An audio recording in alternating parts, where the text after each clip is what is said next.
Good morning student, आप लोगों का अध्ययन गुरु में स्वागत है सभी का। तो आज की क्लास में बच्चों चर्चा हम करना चाह रहे हैं। सबसे पहले अभिकेंद्रीय बल, अपकेंद्रीय बल और छद्म बल की चर्चा करना चाह रहे हैं। देखिए, बच्चे पढ़ तो लेते हैं लेकिन इसको बहुत अच्छे से समझ नहीं पाते हैं कि अपकेंद्रीय बल क्या है, अपकेंद्रीय बल क्या है, छद्म बल क्या है। तो आज की क्लास में हमारा प्रयास होगा कि बहुत अच्छे से आपको अपकेंद्रीय बल यानी सेंट्रीपिटल फोर्स, सेंट्रीफ्यूगल फोर्स और स्यूडो फोर्स आपको अच्छे से समझ में आ जाए क्या होता है। चलिए देख लेते हैं हम लोग। देखिएगा, सबसे पहले हम बात करें कि अपकेंद्रीय बल यानी सेंट्रीपिटल फोर्स क्या होता है। देखिए बच्चों,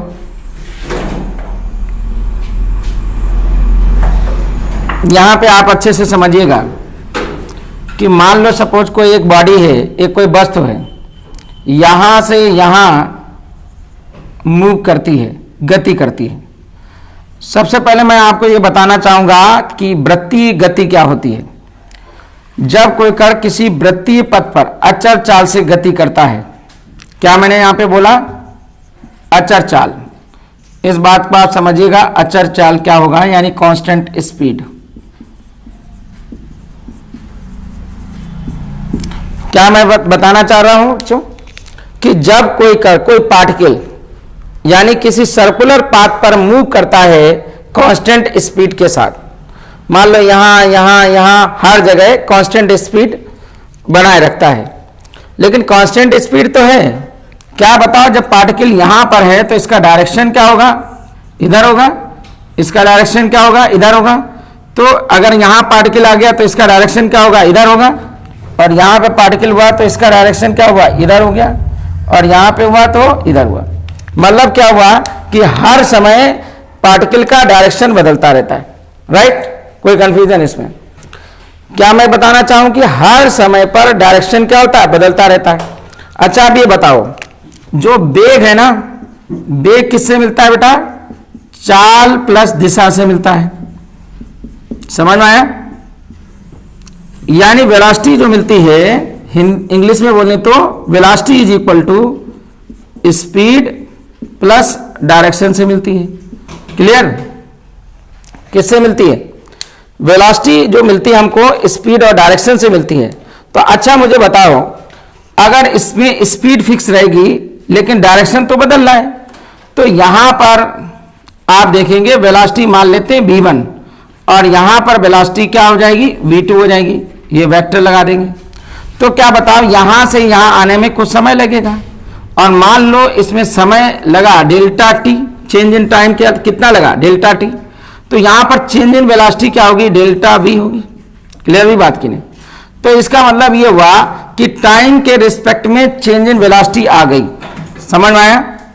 तो इसका मतलब कहीं पर भी देखिएगा, change in velocity with respect to change in time अगर आ जाएगा तो आपको क्या मिल जाएगा? एक्सेलरेशन मिल जाएगा। क्या मिल जाएगा? एक्सेलरेशन। याद रखना, क्या मिल जाएगा? एक्सेलरेशन मिल जाएगा। पक्का कंफर्म? इसका मतलब क्या होगा? एक्सेलरेशन का डायरेक्शन टुवर्ड्स द क्या होगा? सेंटर होगा। राइट? कोई कंफ्यूजन हो तो बताओ। यानी कहने का तात्पर्य यह है कि कोई भी पार्टिकल जब कांस्टेंट स्पीड के साथ क्या करता है? मूव करता है, इधर से उधर मूव करता है, तो स्पीड तो फिक्स रहती है लेकिन वेलोसिटी का डायरेक्शन बदलने के कारण वेलोसिटी में चेंजेस आते रहते हैं टाइम के रिस्पेक्ट में। तो इसलिए मैं ये कहना चाहूंगा कि change in velocity with respect to change in time आ जाएगा और जिसकी वजह से क्या होगा? एक्सेलरेशन होगा। क्लियर हुई बात की नहीं? और वो एक्सेलरेशन का डायरेक्शन क्या होगा? टुवर्ड द सेंटर होगा। क्लियर हुई बात की नहीं? किधर होगा? टुवर्ड द सेंटर होगा। ये एक्सेलरेशन का डायरेक्शन। और बच्चों आपको पता होना चाहिए कि अगर हम न्यूटन के सेकेंड लॉ से जान रहे हैं, एफ वेक्टर बराबर क्या होगा? Mass into acceleration vector. तो यहां पे जरा देखिएगा, force vector is equal to mass और एक्सेलरेशन वेक्टर हमने लिख लिया delta v divided by delta t. तो अगर हम इसी फोर्स को हम क्या कहेंगे? सेंट्रीपिटल फोर्स, बिकॉज ये सेंट्रीपिटल एक्सेलरेशन के कारण ये फोर्स डेवलप हुआ, इसलिए इसका नाम क्या पड़ा? सेंट्रीपिटल फोर्स पड़ा। क्या ये बात आपको अच्छे से समझ में आ गई? क्लियर हुई बात की नहीं? क्या मैंने बोला कि जब भी कोई ऑब्जेक्ट या कोई बॉडी किसी सर्कुलर पाथ में मूव करती है यहां से यहां मूव कर रही है तो स्पीड तो कांस्टेंट रहती है, लेकिन डायरेक्शन उसका कंटिन्यूअसली टाइम के रिस्पेक्टिव जोन में बदलता रहता है, जिसकी वजह से कुछ टाइम इंटरवल के बाद क्या हो रहा है, एक्सेलरेशन आ जाता है। क्या आ जाता है, एक्सेलरेशन। और एक्सेलरेशन का फॉर्मूला क्या हो जाता है, delta v divided by delta t. तो यहां पे जरा देखिएगा, जहां पर भी कहीं पर किसी बॉडी में अगर एक्सेलरेशन आएगा तो इसका मीनिंग ये होगा कि उसमें फोर्स भी आएगा, और फोर्स का फॉर्मूला क्या हो जाएगा, मास इनटू एक्सेलरेशन होगा। और इसलिए यहां पर क्योंकि ये हमारा जो एक्सेलरेशन आया उसका नाम क्या पड़ा, सेंट्रीपिटल एक्सेलरेशन, क्योंकि इसका डायरेक्शन टुवर्ड्स द सेंटर होगा।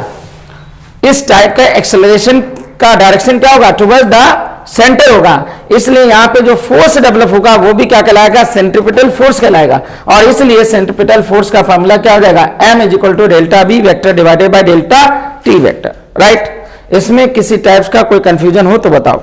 तो इसका मतलब सेंट्रीपिटल फोर्स को अगर हम डिफाइन करना चाहेंगे तो क्या कहेंगे, जरा आप सुन लीजिए बहुत अच्छे से, कि जब कोई पार्टिकल किसी सर्कुलर पाथ पर मूव करता है तो उसकी स्पीड तो कांस्टेंट रहती है, लेकिन बेटा टाइम के रिस्पेक्टिव जोन में उसकी वेलोसिटी कंटिन्यूअसली चेंज होती रहती है। जब वेलोसिटी चेंज होगी तो क्या होगा, टाइम आफ्टर सम टाइम के बाद क्या होगा, एक्सेलरेशन जनरेट होगा। और एक्सेलरेशन जनरेट होगा तो मास और एक्सेलरेशन के प्रोडक्ट को हम क्या कहते हैं, फोर्स कहते हैं। और यही फोर्स क्या कहलाता है, सेंट्रीपिटल फोर्स कहलाता है, बिकॉज इसका डायरेक्शन टुवर्ड्स द सेंटर होता है। तो सेंट्रीपिटल फोर्स की वैल्यू क्या होगी, मास इनटू सेंट्रीपिटल एक्सेलरेशन होगा। और इसको हम एफसी लेटर वेक्टर से अक्षर से प्रदर्शित करेंगे। इसका फॉर्मूला क्या होगा, FC vector is equal to m delta v vector divided by delta t. Right, इसमें कोई कंफ्यूजन तो नहीं। अब यहां पे जरा देखिए, मैं बात करूं यहां पर ये क्या होगा, हमारा सेंटर पॉइंट होगा। ये ध्यान रखिएगा, क्या होगा, सेंटर पॉइंट। और यहां पे मैंने बताया कि फोर्स का डायरेक्शन किधर होगा, ये वाला जो सेंट्रीपिटल फोर्स का डायरेक्शन टुवर्ड्स द सेंटर होगा, इसलिए सेंट्रीपिटल फोर्स। अब आपने एक और फार्मूला पढ़ा होगा, सेंट्रीपिटल फोर्स का फार्मूला पढ़ा होगा, mb स्क्वायर बाई आर करके पढ़ा होगा। क्लियर हुई बात की नहीं, क्या पढ़ा होगा, Fc is equal to mb square by r पढ़ा होगा। अब mb स्क्वायर बाई आर ये भी हमारा सेंट्रीपिटल फोर्स है, ये फार्मूला भी यहीं से आता है, ये इस वाले डेरिवेशन से आता है। तो अगर मैं हिंदी में समझना चाहूंगा कि अभिकेंद्रीय बल क्या होगा, तो मैं बताना चाहूंगा कि अभिकेंद्रीय बल एक प्रकार का वह बल है कण पर कार्य करने वाला जिसकी दिशा हमेशा केंद्र की ओर होती है। तो कहने का तात्पर्य है, जब कोई कण किसी वृत्तीय पथ पर अचल चाल से गति करता है तो उसकी समय के साथ क्या होती है, दिशा निरंतर बदलती रहती है। निरंतर बदलने के कारण क्या होता है, वेग में परिवर्तन आता। वेग में परिवर्तन समय के साथ जो हुआ तो वो क्या कहलाता, त्वरण कहलाता। और इस त्वरण की दिशा क्या होती, केंद्र की तरफ होती है, इसलिए इसे क्या कहा जाएगा, अभिकेंद्री त्वरण। और जिसके कारण अभिकेंद्री त्वरण के कारण जो बल पैदा होगा, उत्पन्न होगा, उसे हम क्या कहेंगे, अभिकेंद्री बल कहेंगे। राइट, तो यहां पर बिल्कुल कोई कंफ्यूजन नहीं होना चाहिए कि अभिकेंद्री बल का सूत्र क्या होगा। तो हम जानते हैं त्वरण का सूत्र क्या होता है, वेग परिवर्तन बटे समय होता है। तो AC बराबर delta b vector divided by delta t लिखा, और यहाँ पे FC वेक्टर बराबर m इंटू AC वेक्टर हो गया, और FC vector is equal to m into delta b divided by delta t. और हम इसको ड्राइव करके लाते हैं FC बराबर mb स्क्वायर बाई आर। देखिए अगले वीडियो में मैं इसका डेरिवेशन आपको दूंगा कि FC बराबर mb स्क्वायर बाई आर किस प्रकार से आ जाता है। क्लियर हुई बात करें, तो यहां पर वेक्टर भी कभी कभी लग जाता है, ये FC वेक्टर बराबर क्या हो जाएगा, mb स्क्वायर बाई आर हो जाएगा। तो ये किस टाइप से किस प्रकार से मतलब ड्राइव होकर आएगा, इसको हम अगले वीडियो में डिस्कस करेंगे। फिलहाल लेकिन आगे हम बात करें, अगला टॉपिक जो हमारा दिखेगा अभिकेंद्री बल हो गया। अब बात करना चाहेंगे अपकेंद्री बल की, सेंट्रीफ्यूगल फोर्स क्या होता है, इसके बारे में चर्चा करना चाहूंगा। कि देखिएगा, जब कोई कण किसी वृत्तीय पथ पर अचल चाल से गति करता है, जब कोई कण किसी वृत्तीय पथ पर, मैंने क्या बोला, अचल चाल से गति करता है, ये मान लो यहां पर, तो क्या मैं कहना चाह रहा हूं कि जब कोई पार्टिकल किसी सर्कुलर पाथ पर मूव करता है तो यहां पर जैसे ही ये आया, वेलोसिटी में चेंज आया, जिसकी वजह से सेंट्रीपिटल एक्सेलरेशन आया, जिसकी वजह से सेंट्रीपिटल फोर्स आया। तो सेंट्रीपिटल फोर्स का डायरेक्शन क्या होगा, टुवर्ड्स द सेंटर होगा। लेकिन अच्छा ये बताओ, बॉडी फिर भी सर्कुलर मोशन कर रही है, तो कुछ तो वजह होगी जिसकी वजह से बॉडी सर्कुलर मोशन कर रही है। नहीं तो वरना अगर जब ये फोर्स लग जाता तो ये बॉडी खींच के टुवर्ड्स द सेंटर चली जाती, लेकिन ऐसा नहीं हो रहा। क्यों नहीं हो रहा? उसकी वजह है, देखिए न्यूटन के थर्ड लॉ से। आप जानते हैं न्यूटन का थर्ड लॉ क्या कहता है कि किसी भी बॉडी के द्वारा अगर कोई फोर्स एक्ट करा, किसी अदर बॉडी पर एक्ट करेगा तो दूसरी बॉडी भी पहले पे एक फोर्स एक्ट करेगी। तो यहां पर जरा देखिएगा, जब ये अंदर की तरफ एक खिंचाव मारता है तो बाहर की तरफ भी एक फोर्स एक्ट करेगा, और इस फोर्स को हम क्या नाम देंगे? सेंट्रीफ्यूगल फोर्स कहेंगे। क्या कहेंगे? सेंट्रीफ्यूगल फोर्स, जिसकी वजह से ये सर्कुलर मोशन कंटिन्यू होता रहता है। अगर ये सेंट्रीफ्यूगल फोर्स एक्ट नहीं करता तो बॉडी क्या होती? अंदर अंदर चली आती, यानी अपने पाथ को क्या करती रहती? रिड्यूस करती रहती, धीरे धीरे कम करती रहती, और एक वक्त ऐसा आता कि तो सिर्फ बॉडी कहां पे आ जाती? सेंटर पे आकर के रुक जाती। लेकिन यहां पर ऐसा नहीं होता है, बॉडी हमेशा मूव करती रहती है, हमेशा सर्कुलर पाथ पर मूव करती रहती है। और इसका कारण क्या है कि जब अंदर की तरफ एक फोर्स लगता है तो न्यूटन थर्ड लॉ के मुताबिक क्या हो जाता है? बाहर की तरफ एक फोर्स लगेगा और उस फोर्स का नाम क्या होगा? सेंट्रीफ्यूगल फोर्स होगा। तो कहने का तात्पर्य यह हुआ कि अगर हम बात करें सेंट्रीफ्यूगल फोर्स की बारे में बात करें, आपसे चर्चा करें, तो सेंट्रीफ्यूगल फोर्स होगा -mv²/r। मतलब कहने का तात्पर्य यह हुआ कि जो सेंट्रीपिटल फोर्स है उसका नेगेटिव साइन आता है। आप जानते हैं न्यूटन के थर्ड नियम के मुताबिक क्या होता है? Every action has its reaction, यानी प्रत्येक क्रिया की क्या होगी? प्रतिक्रिया होगी। तो कोई बल जब अंदर की तरफ लगेगा तो एक बाहर की तरफ भी बल लगेगा, और वो बाहर की तरफ बल क्या होगा? सेंट्रीफ्यूगल फोर्स होगा, जो इस बॉडी को सर्कुलर पाथ में मोशन को बनाए रखने का प्रयास करेगी। तो ये इसी को हिंदी में बोलते हैं अपकेंद्र बल। तो अपकेंद्र बल का फार्मूला आपको समझ में आ गया होगा, -mv²/r होगा। मैं आपको बताना चाहूंगा रियल पिक्चर्स में ये दिखता नहीं, इसलिए इसे बोला जाता है इमेजिनरी फोर्स बोला जाता है। क्या बोला जाता है? इमेजिनरी फोर्स, यानी काल्पनिक बल बोला जाता है। क्लियर हुआ?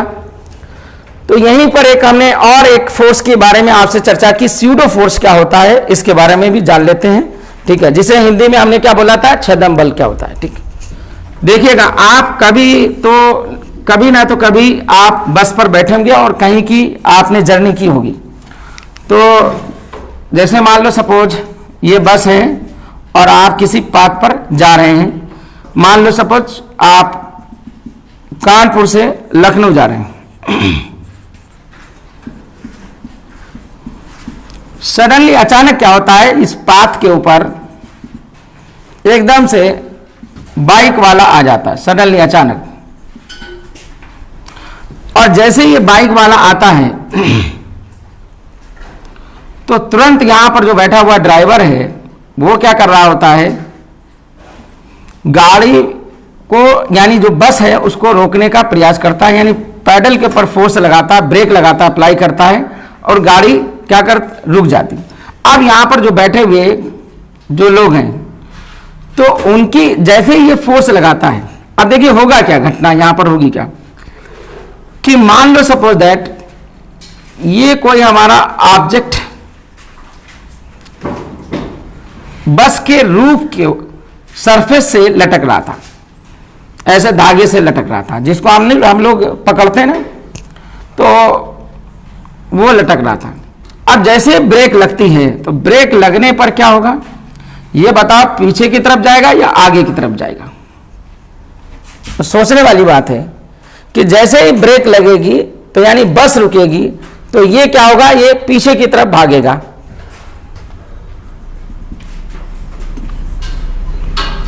क्यों? रीजन उसका है क्योंकि बस क्या करेगी, रुकना चाह रही, लेकिन ये तो नहीं रुका, इसको तो किसी ने अलग से फोर्स लगा करके रोका, इसलिए अभी तो इसके ऊपर भी फोर्स लग रहा है, इसलिए ये क्या होगा, पीछे की तरफ। अब सवाल है कि इसको किसी ने पीछे की तरफ धक्का भी नहीं दिया और फिर भी ये जो था, ये कोई ऑब्जेक्ट था, ये इधर पीछे की तरफ चला गया। तो इसका मतलब यहां पे सोचना पड़ेगा, न्यूटन का फर्स्ट लॉ क्या कहता है कि कोई भी बॉडी रेस्ट में तो रेस्ट में रहेगी, मोशन में तो मोशन में रहेगी, जब तक कि कोई एक्सटर्नल फोर्स अप्लाई ना किया जाए। अब ऑब्जर्वर जो देख रहा होगा यहां पर कि अरे भैया ये क्या हो गया है कि यहाँ पे ये जो छल्ला ऐसा लटक रहा था ये तो इधर की तरफ भाग गया, तो इसका मतलब इसके ऊपर किसी ने फोर्स अप्लाई कर दिया, और वो कौन सा फोर्स जो यहाँ पर दिख ही नहीं रहा था, इसलिए इस फोर्स का नाम क्या होगा, स्यूडो फोर्स होगा। क्या नाम होगा, स्यूडो फोर्स और हिंदी में क्या बोलते हैं, छद्म बल बोलते हैं। क्या बोलते हैं, क्लियर हुई बात की नहीं? तो तीनों फोर्स के बारे में मैंने आपको जानकारी दी कि सेंट्रीपिटल फोर्स क्या होगा, सेंट्रीफ्यूगल फोर्स क्या होगा और स्यूडो फोर्स क्या होता है। इसके बारे में बच्चों की ज्यादा क्वेरीज रहती है, इसलिए मैंने सेपरेट टॉपिक लिया फोर्स से इसको, फोर्स की जो सीरीज चल रही थी उस टॉपिक से इसको, उस सीरीज से इसको जोड़ दिया और मैंने इन तीनों फोर्सेस के बारे में आपको अलग अलग कॉन्सेप्ट, मतलब एग्जैक्ट कॉन्सेप्ट के तरीके से आपको समझाने की कोशिश की। मे बी पॉसिबल कोई हमको समझाने में या आपको समझने में कोई प्रॉब्लम आ रही है तो आप कमेंट जरूर करिएगा, मुझे बताइएगा कि कहाँ पर आपको समस्या आ रही है। ठीक।